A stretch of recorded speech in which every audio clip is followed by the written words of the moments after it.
Good afternoon, good evening, good morning, whenever you're watching this. You're just standing there, dude. Anyways, I'm making this video as a sort of pseudo channel update slash what am I doing, what am I up to, slash wish list for Compendium.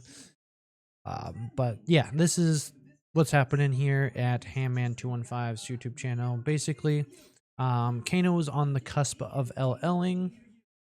At time of recording at 11:26:25, Kano has 992 LL points, so he is basically 1-2 wins away from LLing. So it's past due for me to start learning a new hero in regards to Flesh and Blood for Classic Constructed.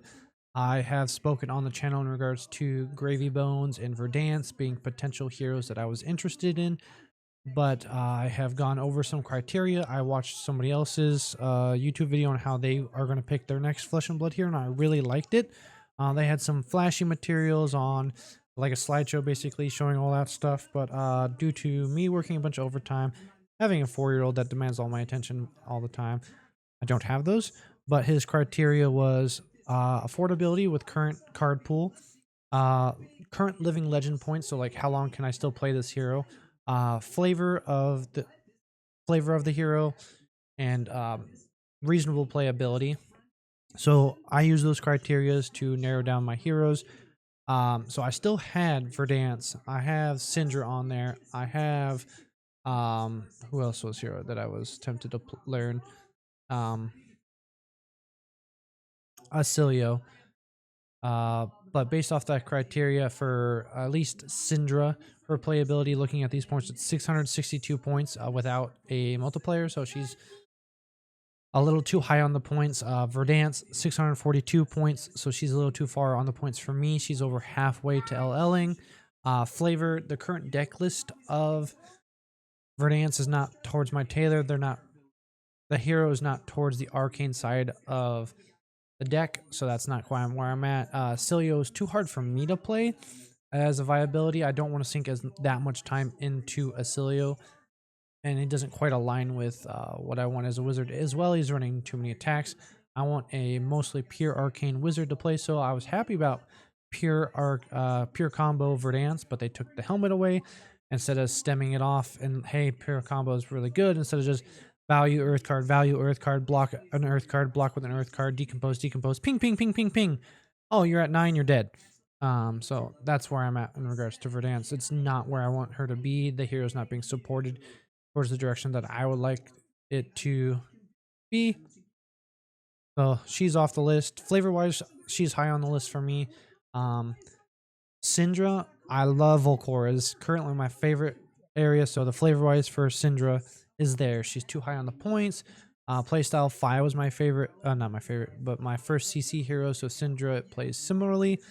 Fi is also up there on top of heroes I would like to play, but he's at 809 points.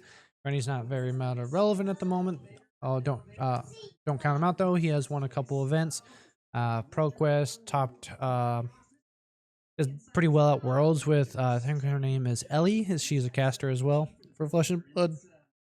But so the heroes that I started leaning towards to learn is particularly Fang. Shout out to Fang Gang. They are very nice Discord, super chill. Dark Horse, I think at the moment he's not very meta relevant. He has 105 points. He only got 13 this season. In regards to price, I skipped over Gravy, but Fang I'm starting to focus on. Go to Gravy real quick. I am a huge Necromancer fan. Like any type of Magic style game like Skyrim, D&D, I always lean towards playing a Necromancer, bringing back the undead, using them part of my thing. Price wise, he was out of my price range for buying the cards that require me to play the deck at the top level. Flavor wise, I'm not a big pirate guy, so his flavor's a little bit off. I did like playing boat pummels. I've said it a couple times, where you play sloops and you play pummel and react to get that double blue to get go again and the pummel. So it could be a cool armory deck. I did sell off my top end pieces for him, in quotations top end. It was just some stuff I got from packs that were M rated. But yeah, I am looking forward to a new Necromancer. but hopefully they are just like a basic necromancer, untalented. I would love to have. I hope they don't get the illusionist treatment where there's never an untalented necromancer. I would love just pure necromancer. You bring back a dead. You use your dead to your advantage. Like I was hoping that I could use my heroes, my allies, to do stuff other than damage. I like to sacrifice them to get extra resources and stuff like that. Like Ostin. Ostin's one of my favorite allies because on die he makes a gold. He does something other than stuff. Yes, there are Chum, but Chum's just a fucking extra health pool that forces you. It's not a fun interactive thing on my end. I don't get to do anything with him. I force you to do something with him. Uh, Anchor, he does okay. Chum is just not Chum. Whaler's just a big hero that just only does big damage. So the flavor's not there. The price was too high for me to get the expensive cards, mostly the equipment. So now that I covered the two heroes that I thought about playing before on the channel, let's move over to Fang, who's sitting at a 105 points, I said. Let me double check that. Fang, 105 points. So he hits the flavor because I love Volcor. He hits the playability longevity at only 105 points. He's not very far up there, so I get time to learn the hero, and by the time I'm good at the hero, I can win with the hero. That's what I meant by longevity. Like, it takes me time to learn a hero, and by the time I learn it and I'm good at it, I can win it. That's what Kano. I've consistently top 8 my ProQuest and RTNs with Kano recently. So that's because I played him for 2.5 years. I will not be able to play Verdance and Syndra for the next 2.5 years unless they get big nerfs. So we got that availability there with Fang. Fang is very fun. He's draconic, so I get to play things like Blaze Headlong still. I've made a jank list with Lava Burst, and I've managed to hit somebody with a Lava Burst. For those who don't know what Lava Burst is, you have to go Chain Link 4. It's a 0 for 2. If it's on Chain Link 4, it gets plus 3, or yeah, I think it's plus 3. It comes in for 5. It's like a 0 for 5. Or 0 for 6. It gets plus 4. I don't remember. But it was very funny to go in Warrior Chainlink 4, and 3 of those Chainlinks were my daggers, because they're lava. Obsidian Vein here is a draconic. If it will focus. Nope. Anyways, it's a draconic dagger. Once per turn, pay 1. If you play a draconic card on its Chainlink, it gets go again and plus 1. So it's basically a 0 for 2. If you play as 1 for 2, if you play a draconic card.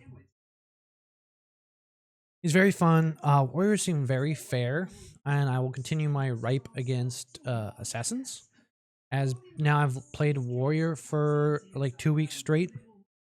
I think warriors honestly should be the flagship hero for LSS. Like they defend, they block, they play in the reaction step.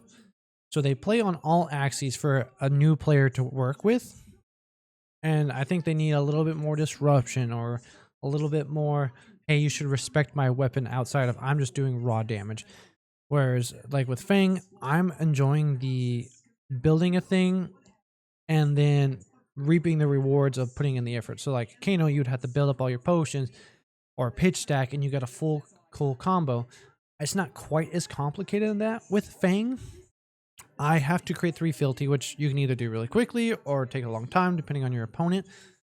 But it is rewarding where you get your 3 fealty. You can decide, okay, how do I want to do the rest of this game? I got my 3 fealty. What do I do with my cards? Do I just all front dump and pump on the first dagger and they disrespect the first dagger? Or do I go, hey, 1 pump, 2 pump, basic 4 damage, 4 damage, hopefully have a red attack in between, like Blaze Headlong, Oath of Loyalty, stuff like that. Or you have an even spread and you just chip along. Or like I said, you do front pump and dump. Or you do, hey, the first one gets go again and I back end dump load. You can do a combination of both, all 3. You have a lot of versatility in the warrior class, which is very fun. And I tried building like a little combo build where you play like agility. You play the stances, and you could do like a pseudo pitch stack where you get all of it. Activate the draconic boots to get an additional attack. You fire and brimstone, all your daggers get go again. You pop the draconic D-react from your graveyard. Your banish, you get a 6-card hand. And you have a nice 20-30 damage turn. It's not quite viable against the aggro decks, which is somewhat reasonable, but it's kind of cool that I could do something in a warrior where I could do a 5-6 chain link wide full combo. I might explore that a little bit more on like a stream or something.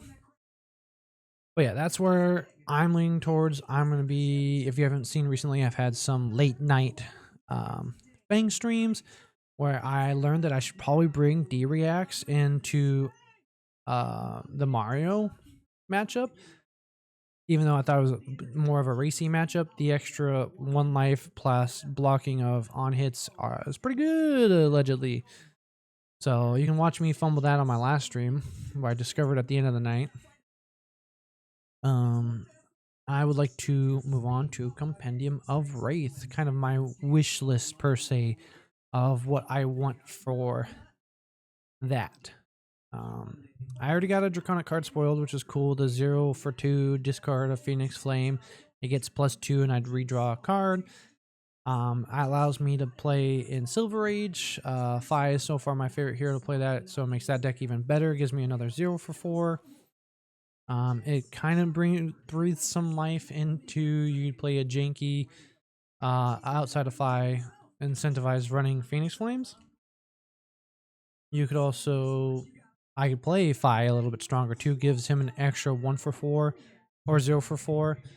Outside of some other decks where they don't really want to play Phoenix Flame, even there are some decent 1 for 4s that allows you, or 1 for 3s, to get Phoenix Flame out of your deck. So you can incentivize that way. Run 2 Phoenix Flames, because there's plenty of cards that get them out of the grave as well. But what I would like to see is a remake of Blaze at common or token rarity so that we can play her in Silver Age. Some of her best cards are not legal, which is fine, so she's just stuck playing basic 1 for 4s. Because wizards, we need a good wizard in Silver Age. There's not a whole lot. Kano's not really good unless you're doing a really pitch stack version. Verdance just doesn't exist because the only reason Verdance is good is the M's. Waning Moon's banned. Should be okay with Waning Moon. Icelander is mid at best because the aggro decks, she kind of, unless you're playing Wounded Bull and stuff like that, which I'm not playing that style. I prefer the pure Ice Arcane style. So she's kind of mid-rangey at best for wizards. Acilio is a little rough. I haven't seen a whole lot of people talk about him. I should probably try it out, because if you can get a good chain of lightning cards, I think he'd be okay at Arcane. But I will check that out. Maybe he is the best wizard. But honestly, I think the best wizard in Silver Age is Aurora. Yeah, what's your show, buddy? I think she's the best wizard because she has the most reliable arcane damage. She has a lightning flow and a you show a lightning card from your hand. They both deal 3 damage, so you can go, oh, reveal at the end of chain, you can do 3, or the other one is, hey, if the last action was lightning, deal 3 damage. You can't play them both because neither of them have go again, so unless you have a eloquence token that, or an extra action point somehow in Silver Age that I'm not aware of. So you combine those and she just does arcane very well. So stuff I would like to see is wizard stuff, some warrior stuff in Silver Age as well. For I think they're not doing too great. Let's see here. Yeah, Blaze. Maybe a remake of Shiana and the Emperor, since those aren't really viable heroes, even if they had the basic text at common, because one requires Command and Conquers, which don't exist in the format, and specializations, where most of those are M. Some sort of remake. What I was flavoring around for the Emperor was you have to play all red cards still. Chainlink 3. If it's a Draconic card, it has on hit destroy the arsenal. Yeah, so you'd have Dagger go again, Dagger go again, and you play a Draconic card, Chainlink 3, because his thing was pay 3. I don't know. Give it on hit, because he's a wizard warrior, so incentivized playing your daggers to get to 2 chain links, and you have to play an attack action. And then you can finish people off with Arcane at the end of the game. So a nice mid-range thing. Shiana, I have no idea what to do with Shiana. She's a shapeshifter. One of my friends recommended that they have, at the start of the game, declare your, when you reveal your heroes, you declare a class type, and that is the class cards that you could run. So you could have a bunch of miscellaneous Shianas, and you never know what they're playing until you board into them. Like, okay, cool, I'm playing Runeblade Shiana. You're like, all right, cool. So you just have no hero text, basically. I don't know. Not quite sure how that works in Silver Age. And then I guess Yoji, bringing him back, getting Verdant. Oh, fuck, I forgot to do this in my short, but I really want Bard support because she's such a cool hero. And Blitz, she had a very cool combo. I love combo decks. You can't tell already from between Verdant's full combo, Kano, and then I love the Bard hero. What's her name again? Bard Melody. I want it. Melody. Different ability, preferably, because songs are a little too favored into your ally. You don't.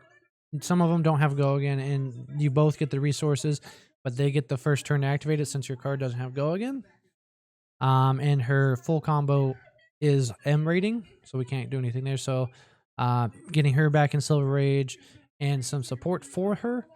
In regards to CC, I would love some good Warrior Disruption. Again, if I didn't already mention that, I forgot. And then I would love to see Adult Blaze. Adult Blaze would be awesome. For me as a Wizard player, I could bring Wizard Contact back to the community. Again, I'm still going to play some Fang as well. Maybe some streams. Maybe be taking it to Calling Seattle, whether it's for side events or for the Calling itself. Not sure entirely there. But that's my plan. What I want from Compendium. I think it's going to be a cool thing. I'm going to get a case probably because at a case you get all the commons and rares essentially. It might be onesies and twosies off. You can trade with your friends to get your full play sets. Yeah, I'm excited to see what the other Fable is in there. If I do get the Eye or the Tunic, I'm not sure if I'm going to sell them or turn them white border. I don't know which is going to be funnier and or more profitable. Probably just sell them, honestly, because I need the money to keep playing other stuff. But yeah, thanks for everybody for watching. Let me know what your wish list for Compendium of Rathe is. I told you I want Bard, Warrior, and Wizard support. That's what I'm looking for.